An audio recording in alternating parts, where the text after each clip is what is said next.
Tại một bệnh viện nọ, một cặp song sinh đã chào đời. Nhưng không may, mẹ của những đứa trẻ đã qua đời sau khi sinh. Người cha một mình gánh vác trọng trách nặng nề là nuôi nấng hai người con. Cuộc sống gia đình tuy khó khăn, nhưng vẫn chan chứa tình thương. Cho đến nhiều năm sau, người con trai lớn không may mắc bệnh suy thận. Người cha lẽ ra đã được an hưởng tuổi già, lại đành phải tiếp tục đi làm thuê để mưu sinh. Người con trai út không đành lòng nhìn cha ngày ngày vất vả, bèn quyết định lên thành phố lớn bươn trải để tìm một con đường sống. Cả gia đình cứ như vậy lay lắt qua ngày. Thế nhưng tin dữ lại một lần nữa ập đến. Người cha nhận được điện thoại từ bệnh viện báo tin người con út đang được cấp cứu vì chứng ure huyết. Ông vội vã mua vé chuyến xe sớm nhất nhưng vẫn chậm một bước. Khi ông đến bệnh viện, cơ thể con trai mình đã lạnh ngắt.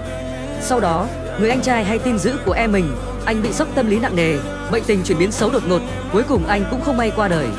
Mất đi tất cả những người thân yêu nhất, người cha ngày qua ngày chỉ ngồi lặng lẽ dưới gốc hòe già trước cửa. Фотография твоя.